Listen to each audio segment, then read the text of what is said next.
Da incontrolável explosão de ideias deste visionário, nasceu um dos explosivos mais úteis e famosos do planeta, a dinamite, tão potente em sua época que o seu inventor acreditou que traria paz ao mundo. Algo que obviamente não aconteceu, mas que o levou a criar o prestigiado Prêmio Nobel e a ser odiado por seus herdeiros.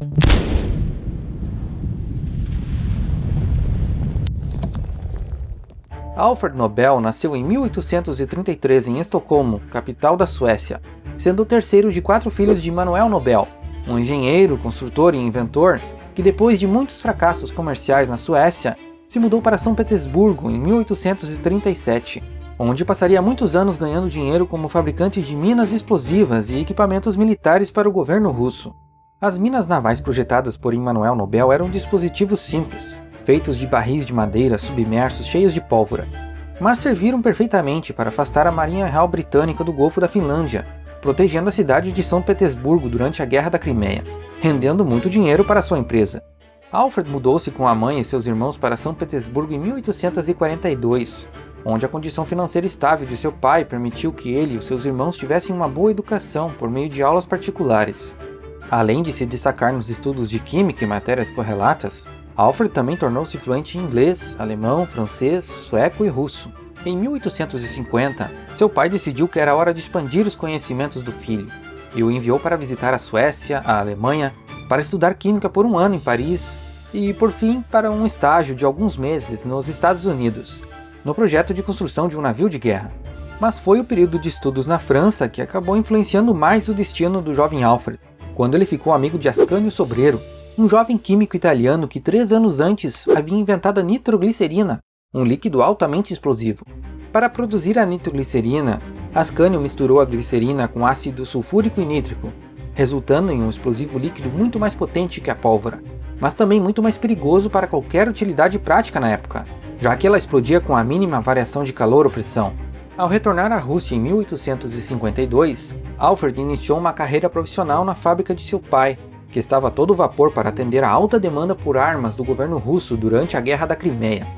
Mesmo assim, ele dedicou um tempo em colaboração com seu pai para realizar experimentos com a nitroglicerina, com o objetivo de desenvolver um explosivo comercial e tecnicamente útil. Só que eles não tiveram tempo suficiente para alcançar o sucesso nessa empreitada. Em 1855, o czar Nicolau I faleceu e o seu sucessor, o czar Alexandre II, encerrou a Guerra da Crimeia, que estava afundando a economia russa. Para tentar resolver a situação, o czar começou a aplicar uma série de cortes de gastos que afetaram em cheio a área militar, levando o negócio de Manuel Nobel à falência em 1859. Os 2 irmãos mais velhos de Alfred até ficaram na Rússia para tentar salvar os negócios da família, mas o resto da família Nobel retornou à Suécia para tentar outra coisa. Foi nessa época que o Alfred voltou toda a sua atenção para a nitroglicerina, pensando nela como uma forma de ganhar dinheiro com a exploração comercial do explosivo na construção civil. Só que antes ele precisava encontrar uma maneira mais segura de manuseá-la, já que uma única gota era capaz de provocar um buraco em um pedaço de concreto. Em 1862, ele construiu um pequeno laboratório na propriedade de seu pai e começou a fabricar a nitroglicerina, desenvolvendo técnicas para preparar a mistura sem que ela explodisse na cara, como resfriá-la durante a sua preparação. Ele projetou este recipiente com uma serpentina, onde circulava água fria enquanto a mistura era preparada subindo e descendo um disco perfurado conectado a uma haste. O processo era monitorado por este termômetro, e o aparelho era todo construído de ferro recoberto de chumbo para aguentar os ácidos. Já no ano seguinte, em 1863, ele criou uma mistura promissora de nitroglicerina com pólvora negra que foi patenteada e comercializada como óleo explosivo, 5 vezes mais potente que a pólvora segundo jornais da época, e ainda muito perigoso para manusear. Outro passo importante dado por ele naquele mesmo ano foi o desenvolvimento de um detonador prático, composto de um pino de madeira preenchido com pólvora que detonava a nitroglicerina por meio de uma onda de choque, assim que o fusível fosse aceso. Perceba que o líquido explosivo precisava ser despejado no furo feito na rocha, em um processo extremamente perigoso, e o detonador ficava boiando no explosivo, com o espaço em cima sendo preenchido com areia seca. Este detonador seria aperfeiçoado mais tarde, utilizando um recipiente de metal contendo uma carga de fulminato de mercúrio. Mas em 1864, uma tragédia quase que encerrou o projeto de Nobel quando a sua fábrica explodiu matando várias pessoas, incluindo seu irmão mais novo, Emil. Um trágico acidente que não foi capaz de tirar Nobel de seu objetivo. Em 1866, depois de ter testado carvão, cimento e serragem, ele alcançou o ponto de virada ao misturar a nitroglicerina com diatomito, um pó de rocha que, por ser muito porosa e absorvente, criou uma pasta estável e à prova de choques. A mistura era tão estável que podia ser jogada no chão que não detonava. A única maneira de detonar o explosivo agora era com uma onda de choque produzida por outra de suas invenções, o detonador.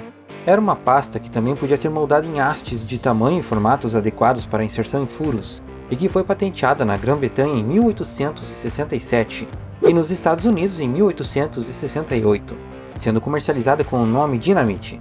Estava criado um método para a remoção de rochas em projetos de construção como estradas, ferrovias e represas, que substituía dias de trabalho manual por explosões controladas de segundos. Um método que acelerou a extração dos minérios utilizados por toda a indústria. Uma invenção que deixou Alfred Nobel muito rico, mas que não o impediu de continuar com as pesquisas. Em 1875, ele resolveu um inconveniente da dinamite, pois caso ela entrasse em contato com a água, a nitroglicerina se dissolvia. Para resolver este problema, ele criou a Blasting Gelatin, uma substância gelatinosa feita a partir da dissolução da nitroglicerina em nitrocelulose e outros componentes, que deixou o explosivo mais prático e potente. A nitrocelulose, também conhecida como algodão pólvora, foi uma descoberta do cientista alemão Christian Schonbein em 1846. Um dia, Schonbein descobriu que, ao adicionar ácido sulfúrico e ácido nítrico ao algodão, ele produzia um material extremamente explosivo, melhor que a pólvora e que não deixava fumaça no ar. Inclusive, este material aparece num vídeo sobre a invenção do plástico e das curiosas bolas de bilhar explosivas. Então, quando Nobel adicionou a nitrocelulose à dinamite, ele não apenas possibilitou que ela pudesse ser utilizada debaixo d'água, mas também deixou o explosivo muito mais potente, já que ele estava substituindo aquele pó de rocha por mais explosivo na composição. Mais tarde, o nitrato de amônio foi adicionado à mistura, um material que é utilizado na agricultura como fertilizante e que tornou a dinamite mais segura e muito mais barata, fazendo com que a sua utilização aumentasse sensivelmente em todo o mundo. Além da dinamite, Nobel também patenteou a balistite na França em 1887, um pó explosivo sem fumaça feito de nitrocelulose e nitroglicerina, destinado a substituir a antiga pólvora negra. Era apenas mais uma das 355 patentes que ele registrou durante toda a sua vida, nas mais diversas áreas. Mas apesar de ter sido um homem muito famoso e um dos mais ricos do mundo na sua época, Nobel foi um homem muito reservado, com poucos amigos e que nunca se casou. Uma trajetória de vida dedicada à pesquisa e à inovação, mas também dedicada às questões sociais, e mais tarde à promoção da paz mundial.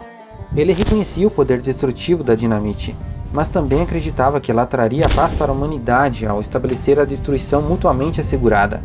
Ele dizia: "O dia em que dois exércitos puderem se aniquilar em um segundo, todas as nações civilizadas irão recuar da guerra e dispensar suas tropas.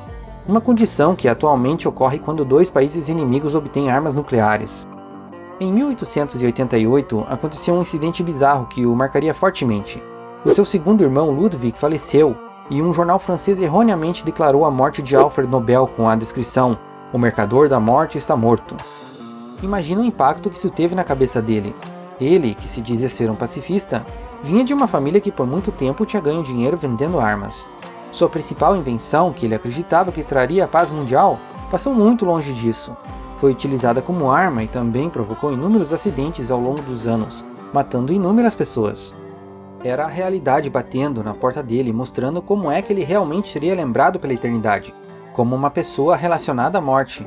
Tudo isso, como pode imaginar, o fez refletir sobre seu legado, o motivando a criar um testamento surpreendente que chocaria todos os seus parentes.